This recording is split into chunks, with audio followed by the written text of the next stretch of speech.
Welcome friends to another r/MaliciousCompliance video. We all like to be a little mischievous sometimes, right? The most mischievous thing I like to do is hit the like and subscribe buttons down below.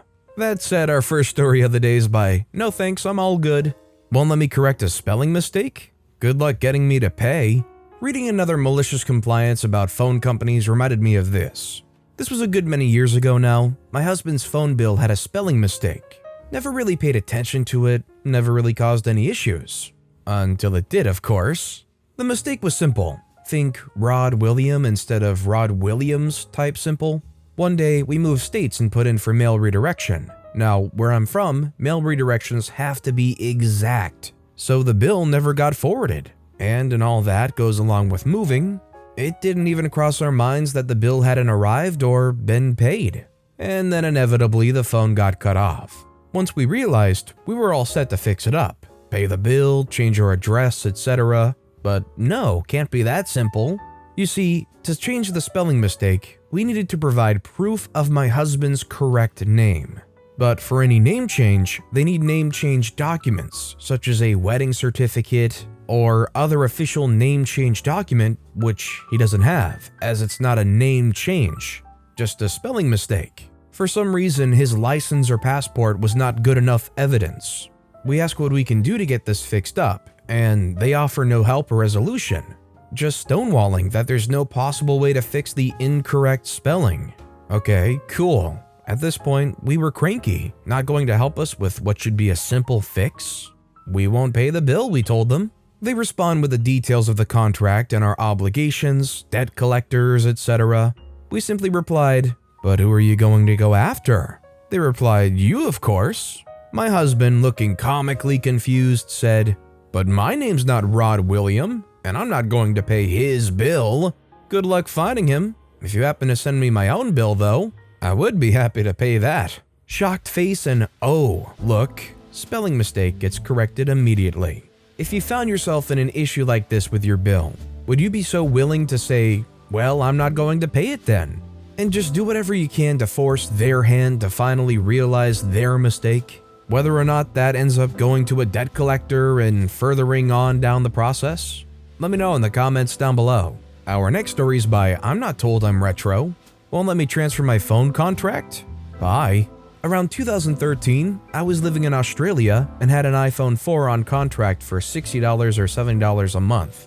Circumstances changed, so I moved back to the UK. I didn't want to let go of my contract or change phones, so I called up my provider and spent nearly an hour trying to work out a solution. I genuinely didn't want to change provider. I say, "Can I continue to use my phone in the UK full time?" Operator says, "No, roaming's for a limited time." I say, "Okay, can I pay a fee and get the phone unlocked to a UK provider?" They say, "No, you're locked in and can't pay a single fee to get out." I say, "Can I pay the total bill for the whole contract and get the phone unlocked?" They say, "No, you have to pay each month." I say, "Do you know where I'm living in the UK?" They say, "No." I say, "Okay, I've tried to be nice. Good luck finding me to bill me." It's been 8 years, still miss that phone, not the customer service. Depending on the company, it might have been obtuse to try and get some kind of system worked out, I don't know. You would think though that if the company exists in both locations that something could be figured out, or like OP was even trying to do, just get the phone unlocked so they can take it elsewhere. If somebody is literally leaving the country saying, "I want to pay you up front all the money I was going to pay you later," I feel like the company's stupid for not having a policy where they can do that. Like, when you think about inflation, they're getting a great deal getting all that money up front. This next story is by Best Darn Mom Ever. "Do it or I punch you?" Okay. I'm not sure if it fits here, but I love playing malicious compliance on my kids. It started one day when my youngest was really unbearable and I was really tired. He didn't want to tie up after dinner. They have to put their dishes in the kitchen after eating. And he knew I wouldn't let him watch anything if he didn't do that. It wasn't a problem to tidy up, he just didn't want to do it. It's like playing tug of war, and kids do that a lot. He was shouting louder at me and started throwing a tantrum to make me put his dishes away for him and waiting for me to give in. I usually ignore such behavior and pretend to not hear nor see him when he acts like this, sometimes adding with surprise, "Oh, you're talking to me? I didn't know. I can't understand you at all when you yell like that. It would be easier for me to understand you if you talk calmly to me." It usually works perfectly, but I had a really bad day and couldn't stand him shouting like that. But suddenly he said, "Do it or I'll punch you." I was angry at first, but I said, "Okay, punch me." He was confused but still angry, so he eventually punched my arm. He was confused but still angry, so he eventually punched my arm. He didn't put a lot of force to it, like he wasn't sure if I won't scold him for that, but I didn't at all. I looked at him and said, "Okay, I guess we can move on now. You punched me, so you can tidy up your dishes now." "But I want you to do that." I say, "But I agreed for your proposition. I tidy up or you punch me. You punched me, so why do you still want me to tidy up after you? That's not fair." He was still very confused and angry, but he understood that there's nothing more he can do now. It works with everything. "Give me a chocolate bar or I'll kick you." "Okay, kick me and go away. Just do it quickly, I'm busy." "I want to play with this now. Give it to me or I'll hit you." You know where it's going. He quickly realized that threatening me like that to get anything is the easiest way to lose it at all. He tried this just a few more times to find out it only makes things worse for him until he stopped it all. He never wanted to hurt me. He wanted many other things that he was losing definitely if I agreed to his blackmail. Kicking, hitting, or punching and getting what he wants was never an option. I played it also a few times on my oldest, but he's a bit more restrained. Not sure if that's the right word. And he never actually did what he was threatening me to do. Thankfully, he was giving up without any hitting or kicking.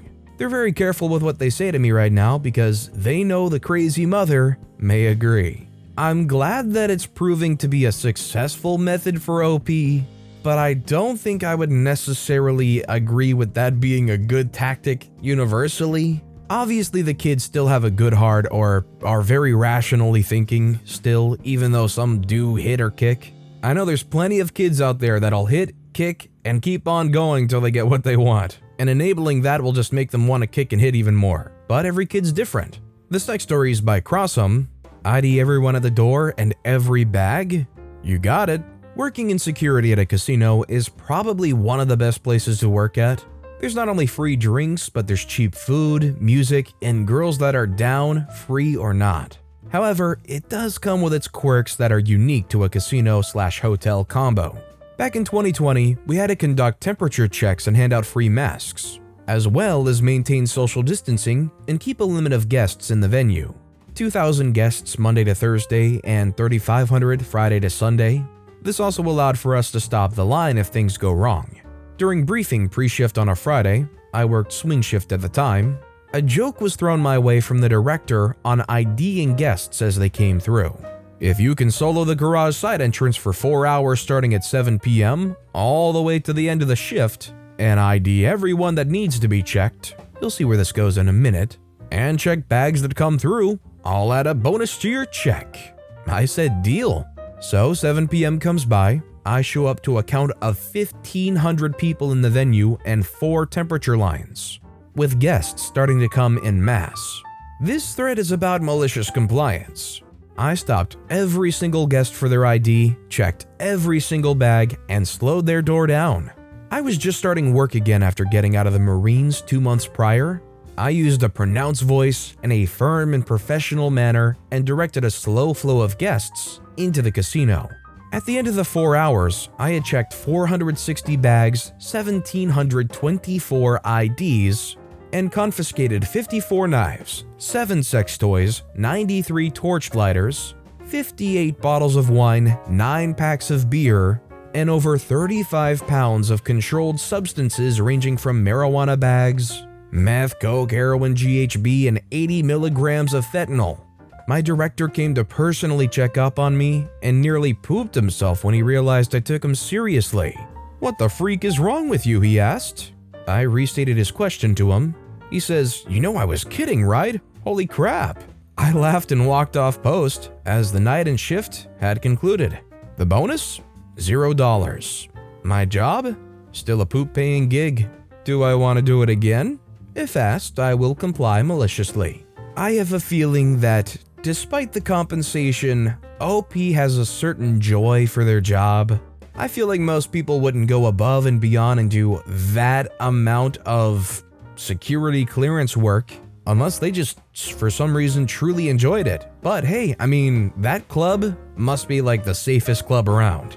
If anything, if I was that director and saw that kind of work, I would actually give them a bonus because they deserve it. Also, I'm kind of confused why they had to confiscate the toys. Everything else I understand, but why the toys? This next story is by The Min Show. Want me to upsell a magazine more than a discount card? Okay, will do. In high school, I worked at GameStop in Nowheresville, Tennessee.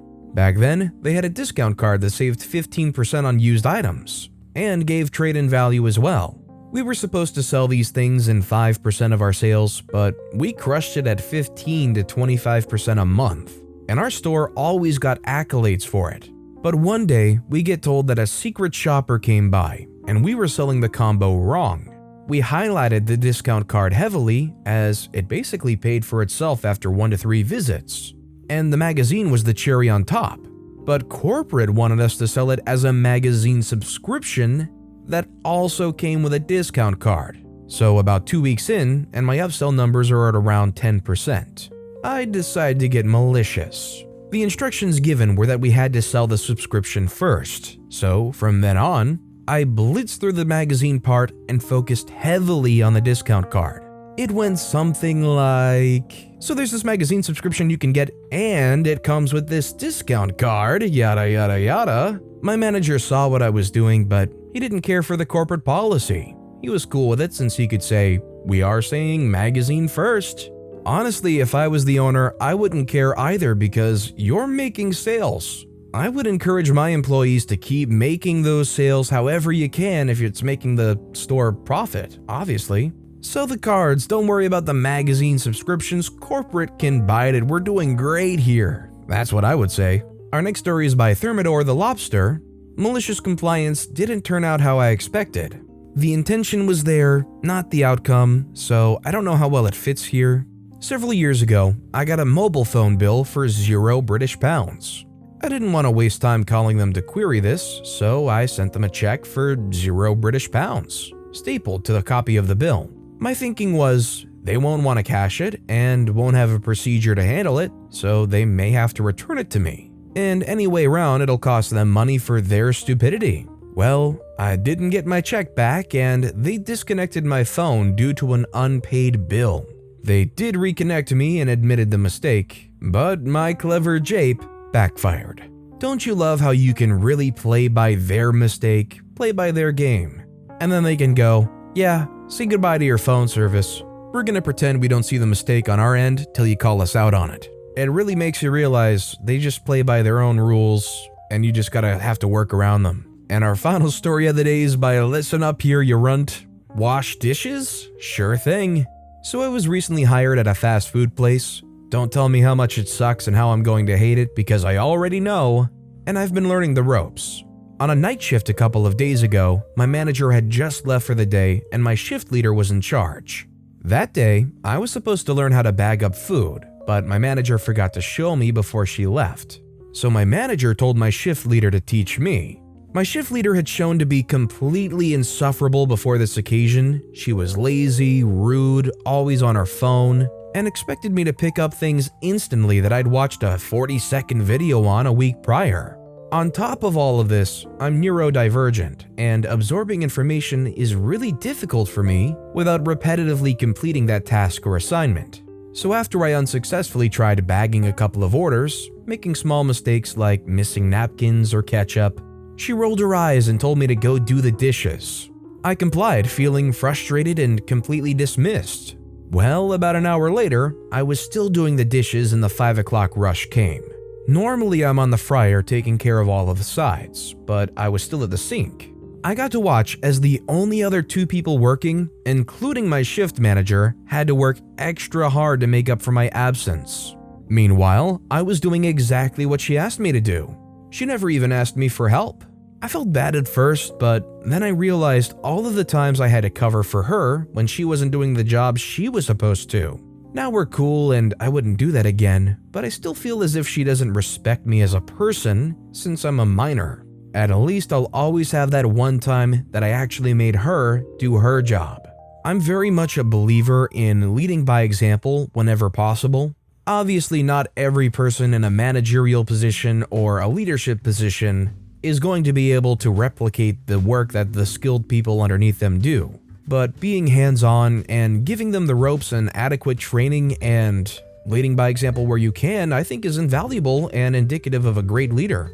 But with that being said, that's all the time we have for today. So of all these stories I've read today, which is your favorite and why? Let me know in the comments down below. And if you haven't yet, if you could like and subscribe, that would mean a lot to me. Whatever you do, whether it's liking, subscribing, turning notifications on, all of it helps grow this channel and I appreciate the heck out of it. So until next time, I'll see you all tomorrow with some more stories.